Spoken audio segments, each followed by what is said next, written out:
Baik, Assalamualaikum warahmatullahi wabarakatuh. Selamat pagi, selamat siang, selamat sore, maupun selamat malam kepada Bapak Tito Hadi Padianto, STMT, beserta teman-teman kelas studi KIK Proyek tahun 2021. Perkenalkan, kami dari kelompok 1 akan presentasikan hasil review laporan studi kelayakan RSNU Pasuruan tahun 2020 dengan penyusunan laporan seperti berikut. Ada pusuk pembahasan yang akan dibahas, yaitu yang pertama ada analisis situasi, yang kedua analisis permintaan, dan yang ketiga analisis kebutuhan. Perkenalkan, nama saya Yusuf Padian Pratama akan membahas poin pertama, yaitu studi analisis situasi. Tujuan penelitian adalah menganalisa kelayakan situasi dan mempertimbangkan faktor lingkungan eksternal seperti kebijakan, demografi, geografi Kabupaten Pasuruan, fasilitas kesehatan rumah sakit, pembiayaan pelayanan kesehatan, dan analisis lingkungan internal serta proyeksi 15 tahun ke depan. Dan subjek penelitian yaitu RSNU. Asesmen data yang digunakan yaitu melalui studi dokumen dengan mengambil data dari BPS Kota Pasuruan mengenai jumlah persebaran penduduk, sebaran rumah sakit, dan dokumen indikator kinerja pelayanan di rumah sakit, serta melalui wawancara dan tanya jawab dengan berdiskusi terlebih dahulu oleh pihak internal RSNU sehingga sesuai dengan pedoman Kementerian Kesehatan RI tahun 2012 dan Kementerian PUPR. Metode penelitian yang menggunakan pendekatan kualitatif dan kuantitatif yang bertujuan untuk menentukan pola hubungan yang bersifat interaktif dengan tahapan penelitian. Berikut langkah penelitian yang digunakan. Yang pertama adalah studi pendahuluan. Pada tahap ini dilakukan dengan tujuan agar mendapatkan gambaran umum masalah-masalah yang ada di dalam maupun di luar rumah sakit, sekaligus mendapatkan berbagai informasi mengenai kondisi yang terjadi di dalam rumah sakit. Yang kedua adalah identifikasi masalah. Setelah melakukan penelitian sebelumnya, ditemukan beberapa masalah-masalah yang dihadapi oleh RSNU dalam konteks situasi. Yang terakhir adalah dari hasil wawancara dan tanya jawab tersebut, maka dilakukan penyaringan terhadap data-data tersebut dan dilanjutkan dengan pembagian kuesioner terhadap pihak-pihak yang berpengaruh untuk mengambil keputusan dalam pemilihan situasi yang tepat. Hasil penelitian dari studi kelayakan di analisis situasi adalah dari analisis internal ditemukan 3 kriteria, yaitu lokasi, biaya, dan resiko. Segmentasi dan positioning data yang ada dapat memberikan acuan informasi untuk produk layanan yang sesuai dengan karakteristik dan harapan dan pola kebijakan yang sesuai dengan undang-undang rumah sakit dengan proyeksi pengembangan dan daya saing hingga 10 tahun mendatang sesuai data detail yang sudah didapatkan sebelumnya. Dari kombinasi perbandingan persaingan ketiga responden tentang kriteria yang ada, nampak bahwa resiko lebih prioritas dibandingkan biaya dan lokasi. Hasil kombinasi data didapatkan bahwa faktor yang paling dominan ada resiko adalah pelayanan kesehatan yang akan diberikan. Subkriteria penyediaan pelayanan kesehatan menjadi faktor lebih utama dibandingkan dengan persaingan peluang dengan rumah sakit, sekitar, dan karakteristik dari lokasi. Baik, untuk presentasi selanjutnya akan dilanjutkan oleh Mas Irhan. Assalamualaikum warahmatullahi wabarakatuh. Perkenalkan, nama saya Irhan Maula akan membahas bab 4, analisis permintaan. Yang pertama, lahan dan lokasi. Berdasarkan peta geografi penyebaran fasilitas pelayanan kesehatan rumah sakit di Kabupaten Pasuruan, wilayah selatan merupakan daerah dengan jumlah fasilitas pelayanan kesehatan rumah sakit yang paling sedikit.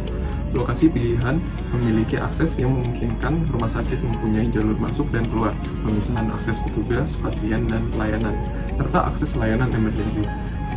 Lokasi yang dipilih juga memenuhi rencana tata ruang dan wilayah daerah serta memungkinkan pemenuhan koefisien lingkungan yang dibutuhkan. Yang kedua, klasifikasi kelas rumah sakit. Berdasarkan kajian, pada wilayah Kabupaten Pasuruan, sebagian besar fasilitas merupakan rumah sakit tipe D atau Fashiankes primer. Rumah sakit tipe C yang ada berada di wilayah Bangil dan Grati, meskipun jumlah tempat tidur yang dilaporkan di bawah 100. Oleh karena itu, klasifikasi yang diusulkan adalah rumah sakit tipe C sebagai FKTP tingkat 2. Dengan tahapan pengembangan pemenuhan standar pelayanannya diawali dengan 50 tempat tidur.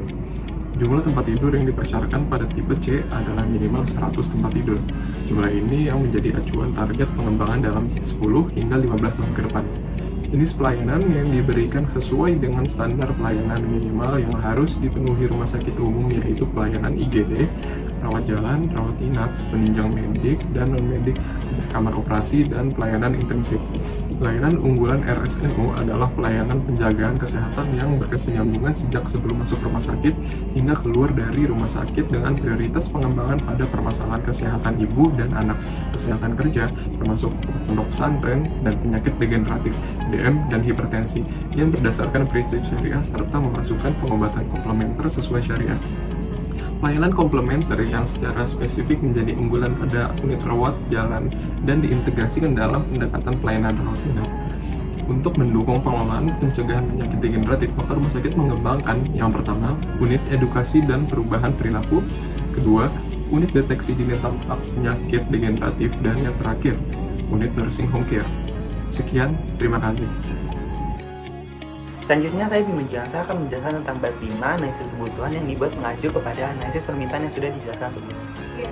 Oke, selanjutnya dihasilkanlah si analisis dan penelitian kebutuhan rumah sakit yang dapat menjadi rencana pengembangan rumah sakit yang akan saya review apakah sudah sesuai dengan standar. Analisis tersebut terdiri dari pertama, analisis kebutuhan lahan penentuan ditentukan oleh proyek asumsi analisis permintaan, di mana dalam analisis ini sudah sangat lengkap dianalisis, tetapi belum memasukkan kebijakan daerah setempat, perihal peraturan KDP, KLB, juga peraturan perizinan lahan untuk pengembangan fasilitas rumah sakit.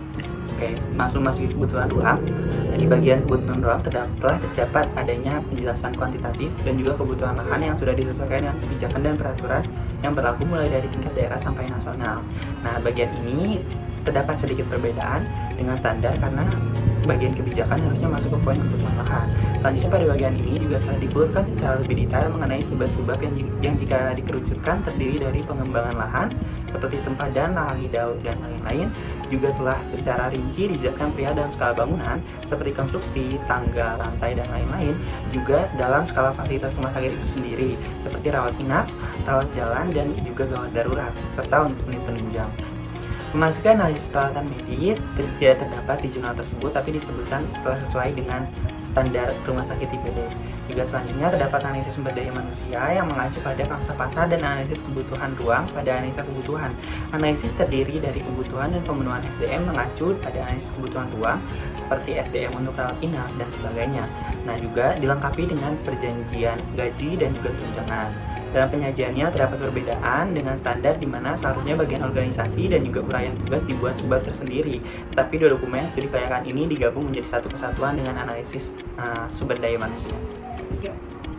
Sedikit kesimpulan bahwa hasil analisis kebutuhan ini ditentukan bahwa analisis kebutuhan akan dijadikan acuan pertama dalam pengembangan RSNU Pasuruan dengan klasifikasi tipe C dengan 50 tempat tidur dengan pengembangan bertahap sampai 10-15 tahun ke depan. Proyeksi perkembangan ini terdapat di skala bidang kebutuhan seperti kebutuhan spesialis yang diawali 2 spesialis, kebutuhan SDM, sampai juga tunjangan dan gaji. Ini dikarenakan pangsa pasar yang tidak agresif berdekatan dengan rumah sakit rujukan yang diproyeksikan menjadi fasilitas kesehatan primer yang akan berkembang menjadi fasilitas kesehatan rujukan. Secara keseluruhan, poin-poin dari studi kelayakan proyek bagian analisis kebutuhan ini telah lengkap dan sesuai standar yang ada. Bahkan terdapat poin tambahan yang sangat detail dan menjadi bagian dari poin-poin utama dan juga analisis tambahan yang disesuaikan dengan keadaan wilayah seperti zonasi, gaji, tunjangan, dan sebagainya. Tetapi ada beberapa poin yang berbeda dalam penyajiannya, seperti perbedaan isi dari subbab utama, bagian kebijakan tidak di subbab kebutuhan lahan, dan juga subbab organisasi dan uraian tugas yang menjadi bagian dari subbab kebutuhan sumber daya manusia. Nah, ada beberapa kekurangan dan juga kelebihan yang akan saya jelaskan secara keseluruhan. Untuk kekurangannya ada beberapa salah dalam pengetikan, tidak ada perbandingan berpasangan dengan membandingkan kriteria dan alternatif untuk kepentingan pengambilan keputusan. Juga perbedaan secara penyajian dari standar yang telah dikeluarkan.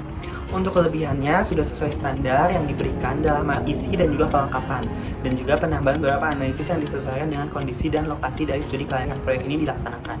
Saran dari kami menyarankan agar penelitian ini dikembangkan kembali dengan memperhatikan kendala-kendala yang dialami, dan juga perlu penelitian lanjutan mengenai penentuan lokasi pabrik dan rencana untuk perluasan perusahaan. Terima kasih.